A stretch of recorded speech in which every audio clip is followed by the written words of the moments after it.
نحمده ونصلي على رسوله الكريم أما بعد فأعوذ بالله من الشيطان الرجيم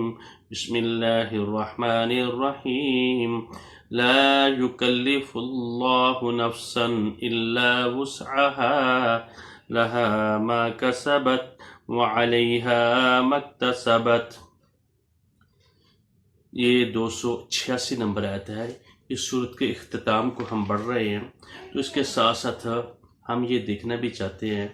کہ ہمیں اللہ تعالیٰ کس چیز کا حکم دے رہے ہیں۔ یہ جو پوری صورت ہے، اس میں رب العزت نے اپنی وحدانیت کے متعلق ہمیں یہ بتایا، اور یہ ساتھ بتایا اسلام کا جو بنیادی عقیدہ ہے وہ توحید کی عمارت پر کھڑا ہے، توحید پر استادہ ہے۔ اس توحید اگر انسان کی پکی ہے، مضبوط ہے، اس کو یقین ہے، یہی توحید کا جو تصور ہے وہ ایمان کو لے کر آتا ہے، ایمان کا چراغ اس سے جلتا ہے، جس سے انسان کا کردار اور عمل جنم لیتا ہے، اس سے کمپلیں پھوٹتی ہیں۔ یعنی یوں سمجھے کہ توحید ایک بیج ہے اور اس کے اوپر ایک درخت ہے، اور یہ جب توحید بنیاد اس کی مضبوط ہوگی، اس کی جو جتنی کمپلیں نکلے، جتنے اعمال کرے گا، جتنی وہ کام کرے گا، وہ شجرہ طیبہ کی طرح وہ پھوٹے گا، اور اس سے پھل لگے گا، پھل نیکی کا پھل، عمل کا پھل، کردار کا پھل۔ ہر چلنے والا شخص، جو آنے والا ہے شخص، اس سے وہ حاصل کر پائے گا اور اس سے وہ لے گا، اور وہ شخص مسلمان درست صحیح وہ ہوتا ہے، مومن وہ ہوتا ہے جس سے کسی کو وہ نہیں بھی جانتا تو اس کو فائدہ اس کو پہنچ رہا ہو، دوسرے کو فائدہ پہنچ رہا ہو۔ اگر اس سے نقصان پہنچ رہا ہے، اس کے دل کی آوازاری اس کی بنی ہوئی ہے، تنگی تکلیف ہوتی ہے، اس سے دوسرے سے مل رہی ہے، تو وہ کاہے کا مسلمان ہے۔ تو اللہ تعالیٰ رب العزت نے ہمیں اس عمل کی بنیاد پر، اس ایمان اور توحید کی بنیاد پر ہمیں احکام الہیہ کا بھی سبق دیا، اور اللہ رب العزت نے ہمیں یہ سارے کے سارے اعمال کرنے کے متعلق بھی ہمیں یہ ساری کی ساری چیزیں بتائی، اور اس کے ساتھ ساتھ یعنی معاش، احکام اور معاد کے متعلق، آخرت کے متعلق رب العزت نے ہمیں اس میں بتایا۔ ساتھ ساتھ جو اللہ نے ہمیں حکم دیے ہیں جو اس کی عبادت کے متعلق ہیں، نماز، روزہ، حج، زکوٰۃ، قصاص اور جہاد۔ جہاد کا مطلب کی ہے، پھر چھوٹی چھوٹی باتیں جو طہارت ہوتی ہے وہ کیا ہے، عدت کیا ہے، طلاق کیا ہے، اور خلا اور رضاعت کے مسئلے مسائل کیا ہے۔ جب آدمی کو بچہ، کوئی خاتون جو فوت ہو جاتی ہے، اس کے بچے جو ہوتے ہیں ان کو ضرورت پڑ جاتی ہے، پھر حرمت شراب کے متعلق کس بتدریج طریقے سے، پھر قرض کے لین دین، وہ جائز اور ناجائز طریقے، پھر قرض یا وہ دینا ہے تو پھر اس کو احسان کے ساتھ دینا ہے، ایذا کے ساتھ نہیں دینا، اور کسی کو کوئی چیز تو ہم نے ویسے بھی انفاق کرنا ہے، انفاق کرنے کے متعلق بتایا کہ تم نے یہ احسان نہیں جتانا، اور تمہیں ریاکاری نہیں کرنی، تم نے یعنی اور کسی کو دینا تو پاکیزہ، طیب، طاہر دینا ہے، اور اس کا ساتھ اس کو جتانے کا تمہارے دل میں خیال تک بھی نہ آئے، پاکیزہ دینا ہے، وہ جس سے پاکیزہ روح بنتی ہے۔ جس طرح کی رب العزت پاکیزہ روح انسان کے اندر ڈالتا ہے، پھر اسی طرح کے اللہ تعالیٰ اس کا تقاضا بھی یہ کرتا ہے۔ تو اللہ تعالیٰ نے یہ ساری چیزیں مختلف انداز میں، ابھی تو یہ تمہیں مسئلہ آئے گا، یہ مسئلہ آئے گا، حج اور زکوٰۃ کے مسئلہ آئے گا، نماز روزے کا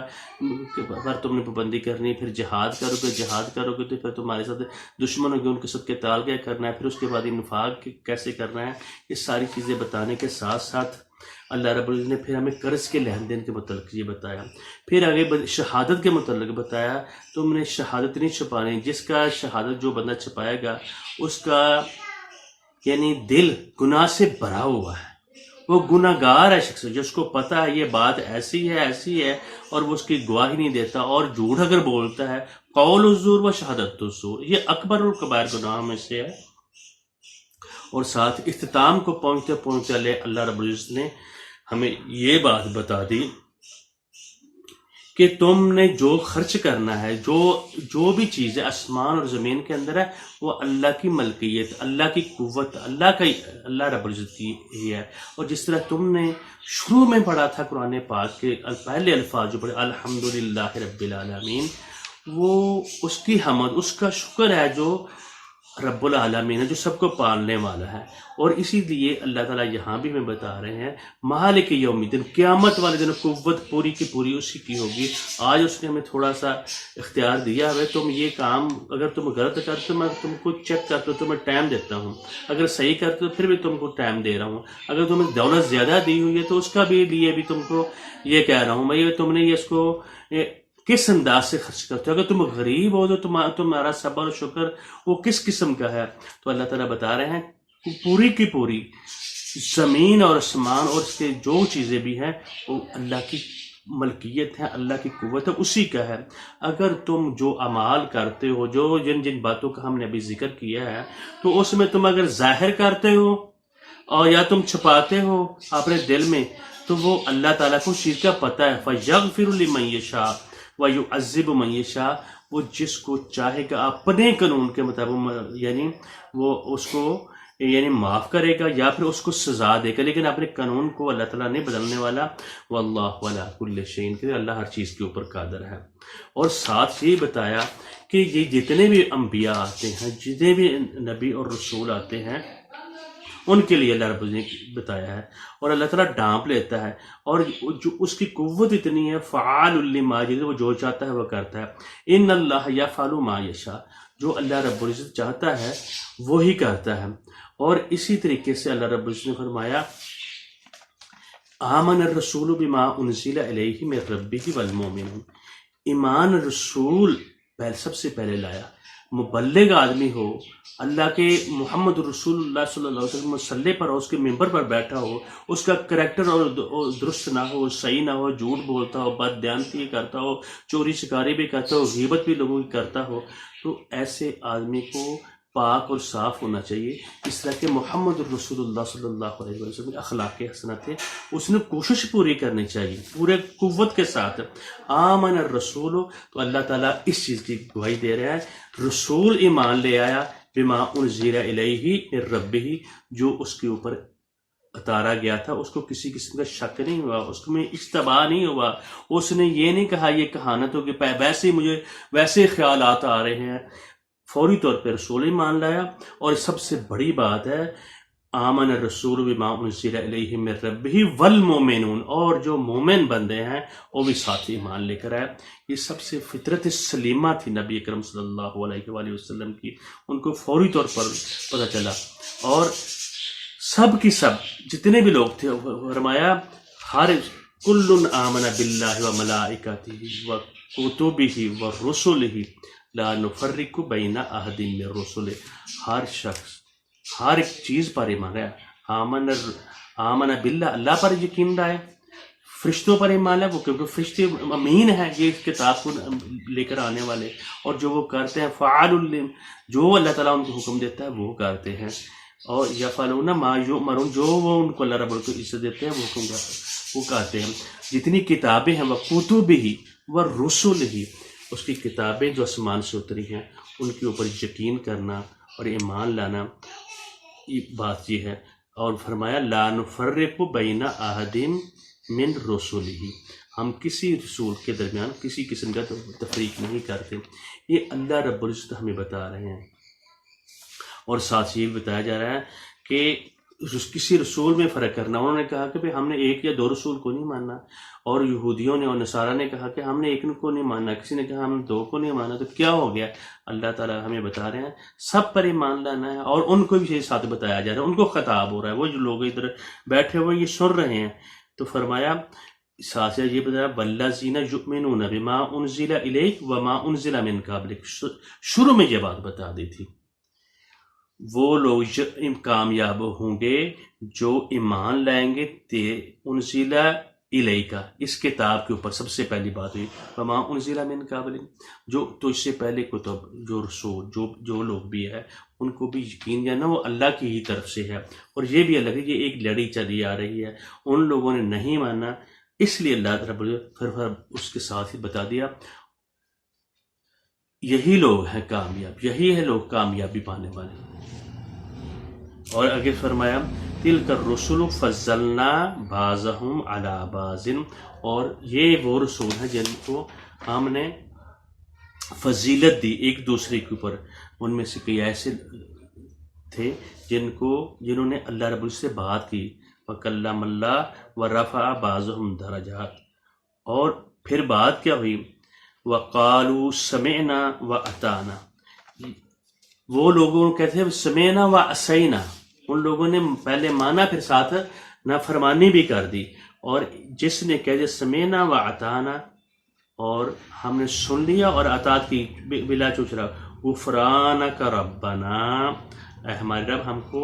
ڈانپ دے. مغفر ہوتا ہے ڈانپنا، یعنی جو ہیلمٹ آدمی نہیں اپنے اوپر پہنتا ہے، یا جنگ کے میدان میں اس نے ہیلمٹ اپنے اوپر پہنا ہوتا ہے، وہ بچاتا ہے. تو اللہ تعالیٰ پردہ پوشی کریں گے. اور فرمایا ہم سوال کرتے ہیں اللہ تجھ سے مغفرت کا، معاف کرنے کا. وَإِلَيْكَ الْمَصِيرُ، اور تیری طرف ہی ہم نے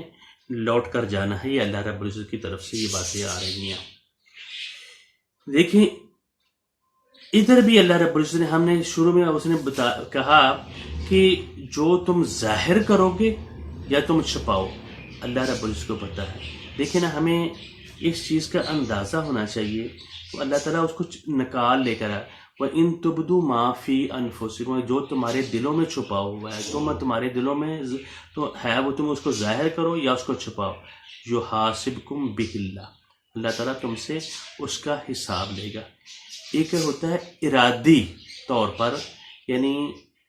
اپنے دل کے اندر رکھنا بات ارادی طور پر. ایک ہوتا ہے غیر ارادی طور پر، یا انسان کے دل میں وسوسے آتے ہیں، خیالات آتے ہیں،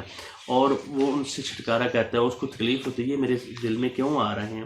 ایک ہوتا ہے چھپانا، جس طرح کہ اللہ رب العزت نے میں شروع میں یہ بتا دیا تھا. یا بھی دیکھیں اگر کفر ہے یہ کہاں ہوتا ہے؟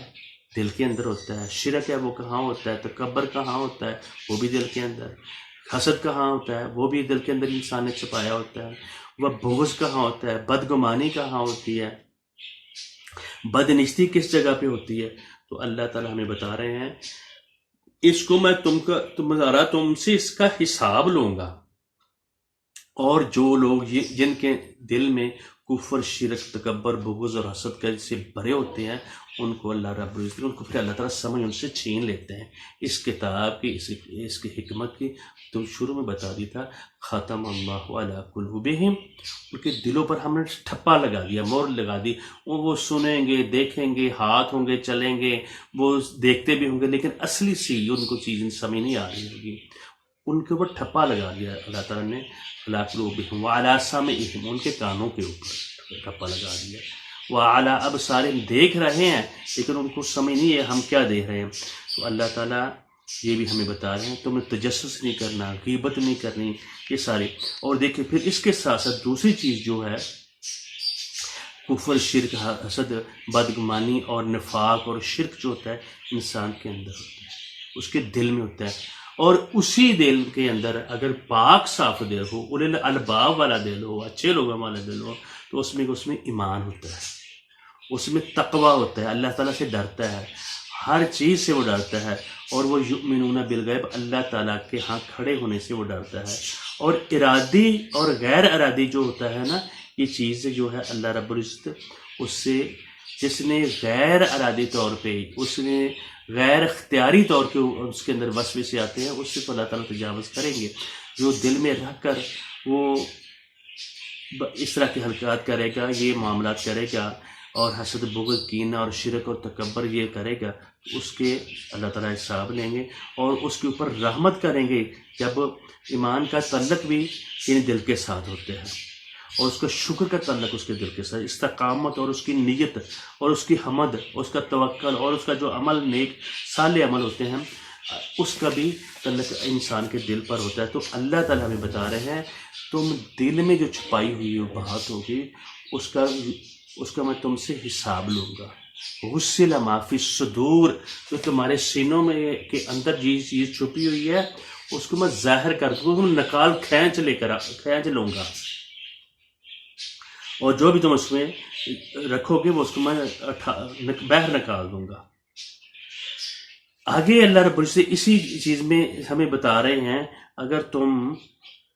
ایمان لائے گا، رسول پہلے مومنین لائیں گے اور اس کے اوپر ہم رسولوں میں کسی قسم کا فرق نہیں کریں گے. جو ہی سنا اس کے اوپر ہم ساتھ ہی عمل کرنا شروع کر دیا، کیونکہ اللہ کے ہاں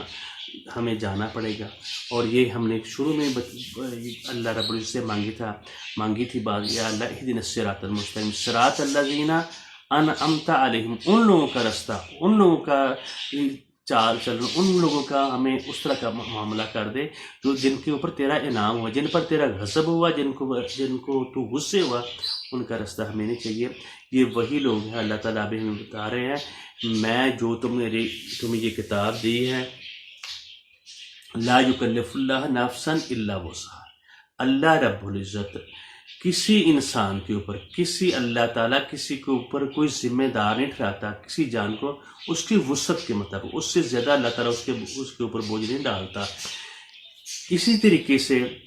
اللہ تعالیٰ ایک مثال بیان کرتے ہیں، مثل الذین حملوا التوراۃ، انہوں نے کتاب کو اٹھانے کا وعدہ کیا، مثل الذین حملوا التوراۃ ثم لم یحملوها، پہلے انہوں نے کہا ہم اس کتاب کو اٹھائیں گے، اس کے اوپر عمل کریں گے، اس کا وعدہ کمٹمنٹ کی ہیں، مثل الذین حملوا التوراۃ ثم لم یحملوها، پھر انہیں کیا کرتے، وہ اپنے وعدے سے مکر گیا، ہٹ گیا اس وعدے سے. تو ان کی مثال اللہ تعالیٰ نے اس گدھے کی سی، مثل الحمار یحمل اسفارا، اس گدھے کی سی مثال ہے، ان کو ہر بات کا پتہ ہے، ان کو نماز روزے حج زکوٰۃ جو اس کے قوانین ہیں اللہ رب العزت جو اس نے بتایا ہے، فَأَلْهَمَهَا فُجُورَهَا وَتَقْوَاهَا، ہم نے ان کے دلوں میں بھی ڈال دے، ہم رسول بھیجے، ہم نے کتابیں بھیجی، ہم نے یعنی ان کے لیے تزکیہ نفس کے لیے انبیاء کو بھیجا، اور انہوں نے سب کو اس چیز کو ماننے کے بعد پھر مکر گئے، کفر کیا اور ان کو گدھے کی مانند بتا دیا. اور اللہ تعالیٰ یہ ساتھ بتا رہے ہیں یہ بہت بری مثال ہے ایسے لوگوں کے لیے. اور اس میں بھی اللہ رب العزت کہہ رہے ہیں جب میں تمہارے اوپر کوئی قسم کا بوجھ نہیں ڈالوں گا، اگر تم سے وہ غلطی ہوتی ہے اور اس میں کیا ہوتا ہے، میں تمہاری بات کو بھی سنتا ہوں، قبول بھی کرتی ہوں، اجیب دعوت الداعی اذا دعان، جب بھی تم مجھے پکارو گے. آج کل تو ہمارے اس معاشرے میں مساجد کو تالے لگے ہوتے ہیں، آج جانے کے لیے بڑے مسئلے ہوتے ہیں، لیکن اللہ رب العزت کا جو دروازہ ہے وہ ہر وقت کھلا ہے، دن ہو رات ہو دوپہر ہو کوئی بھی ٹائم ہو. اجیب دعوت الداعی، میں اس پکار کرنے والے کی پکار کو سنتا ہوں، اذا دعانی، جب بھی مجھے پکارے، اس میں ٹائم لینے کی کوئی ضرورت نہیں. تو اللہ تعالیٰ یہ کہتے ہیں میں تمہاری بات سنتا ہوں، میں تمہیں دیتا ہوں، میں تمہارے اوپر اپنی رحمتیں کرتا ہوں، میں نے تمہیں وجود یہ بخشا ہے، تمہیں زبان بخشی ہے، تمہیں آنکھ کان ہر چیز بخشی ہے، تمہیں لیے ہر چیز میں نے کر دی ہے، تو میں تمہاری دعائیں بھی قبول کرتا ہوں. تو یہ ایک میری شرط یہ ہے، فَلْيَسْتَجِيبُوا لِي وَلْيُؤْمِنُوا بِي، تم کو چاہیے بس انہیں بھی چاہیے وہ میرا حکم مانیں، فَلْيَسْتَجِيبُوا لِي، وہ میرا حکم مانیں، وَلْيُؤْمِنُوا بِي، میرے اوپر ایمان لائیں. یہ اللہ رب العزت ہم سے کمٹمنٹ کر رہے ہیں، بتا رہے ہیں یہ دو طرفہ چلے گئے، یہ دونوں طرف چلیں گے، جو ایمان تم لاؤ اور دو طرفہ بات چلے گی، یک طرفہ نہیں چلے گی. تم میری نافرمانی بھی کرو، تم میری باتیں بھی نہ مانو اور مجھ سے دعا بھی مانگو، تو پھر اپنی منواؤ اور میری بات نہ مانو، پھر دعا کیسے قبول ہوگی؟ دعا اس وقت انسان کی قبول نہیں جب اللہ تعالیٰ کی باتوں کو پس پشت ڈال رہا ہوتا ہے، اس کے احکام کو پس پشت ڈال رہا ہوتا ہے، اس کے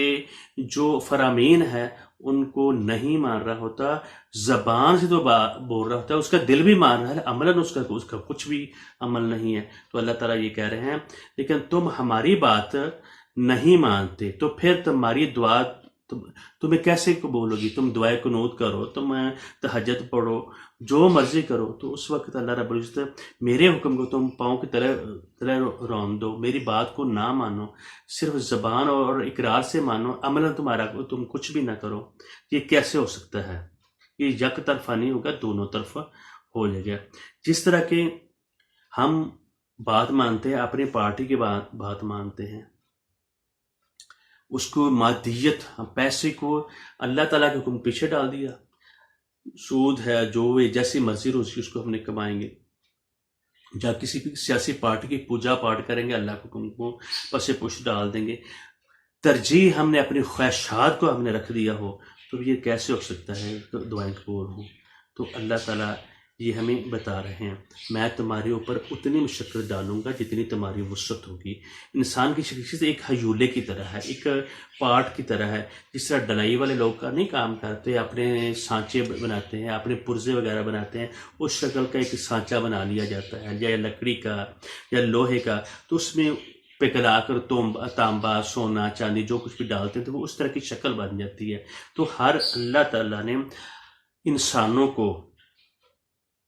ایک حیولہ دیا ہوا ہے، اور اس حیولے کے مطابق قرآن پاک میں یہ بات آتی ہے، ان کو اعلان کر دو، بتا دو،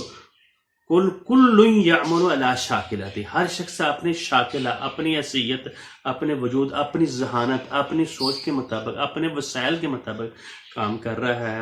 فَرَبُّكُمْ أَعْلَمُ بِمَنْ هُوَ أَهْدَى السَّبِيلَ، اور تمہارا رب زیادہ جانتا ہے کون زیادہ یعنی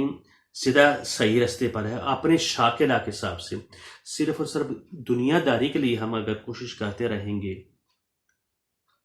دنیا داری کے لیے یہ صرف کوشش کریں گے اور اس کے احکام کو پشے پشت ڈال دیں گے، اپنی شاکلہ، اپنی صلاحیتوں کو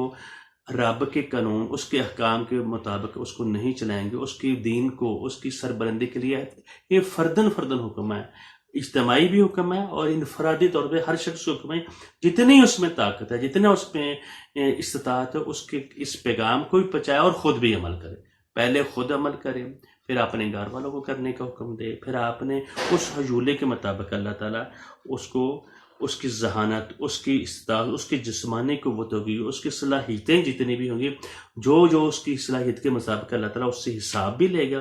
اور اس سے زیادہ وزن نہیں ڈالے گا۔ اور ساتھ ہی ایک اور مقام پہ فرمایا وَكُلُّهُمْ آتِهِ يَوْمَ الْقِيَامَةِ فَرْدًا، اس دن اس کے بہن بھائی دوسرے لوگوں نے کام نہیں کرے، سب لوگ قیامت کے دن اللہ تعالیٰ کے ہاں فردن پیش ہوں گے۔ اور اللہ تعالیٰ ہمیں بتا رہے ہیں لا یکلف اللہ نفسا الا وسعها، میں کسی شخص کو بھی اس کی وسعت سے زیادہ نہیں کرتا۔ دنیا کے معاملات میں بڑا انسان خوب دوڑ دھوپ لگاتا ہے، بڑی قوت لگاتا ہے، دن رات محنت کرتا ہے، اپنے اسیشوں کو، اپنی لگژری چیزوں کو بڑھانے کی بڑی کوشش کرتا ہے، تو اپنی جو ذہانت ہے، اپنی استطاعت ہے اور اپنی صلاحیت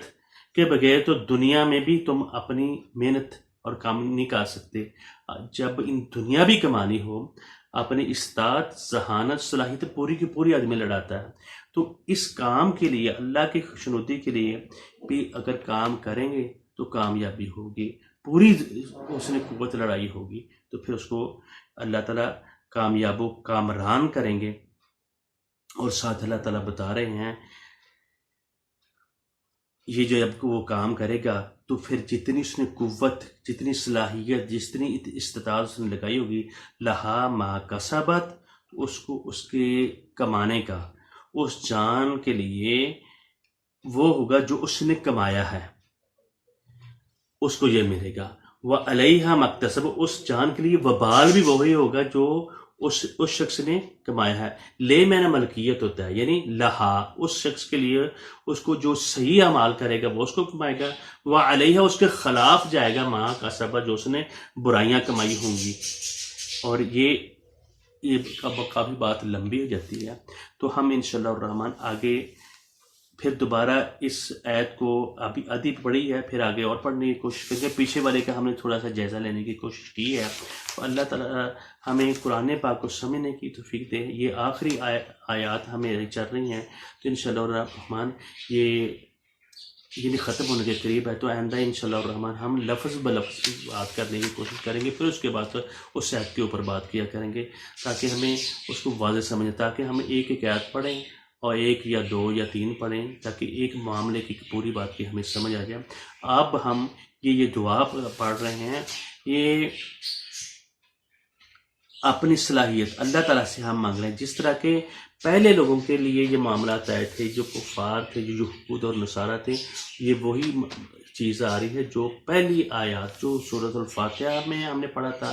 اور جو 3 گروہوں کا جو ذکر آیا تھا، ایک نیک لوگ ہیں، ایک کافر ہیں، ایک منافقین ہیں، تو ہم اپنے اللہ رب العزت سے اس چیز کی توفیق مانگ رہے ہیں، اور یہ ہمیں آیات ہر ایک شخص کو زبانیں بھی یاد ہونی چاہیے۔ تو انشاءاللہ الرحمن میں ایک دفعہ یہ پھر آیت آدھی پڑھ دیتا ہوں یا ساری پڑھ دیتا ہوں، تاکہ ہمیں آئندہ اس میں سمجھنے میں آسانی ہو جائے۔ لا يكلف الله نفسا إلا وسعها لها ما كسبت وعليها ما اكتسبت ربنا لا تؤاخذنا إن نسينا أو أخطأنا ربنا ولا تحمل علينا إصرا كما حملته على الذين من قبلنا ربنا ولا تحمل علينا إصرا كما حملته على الذين من قبلنا ربنا ولا تحملنا ما لا طاقة لنا به واعف عنا واغفر لنا وارحمنا أنت مولانا فانصرنا على القوم الكافرين۔ اس آیت کا کچھ حصہ اس کو ہم نے پڑھنے کی کوشش کی، اور کچھ ہم نے پیچھے سے بات کرنے کی کوشش کی، اور اس کو سمجھنے کی کوشش کی۔ اللہ تعالیٰ ہمیں قبول کرے، اللہ تعالیٰ ہمیں اپنے حفظ و امان میں رکھے۔ بارک اللہ لی و لکم ولسائر المسلمین۔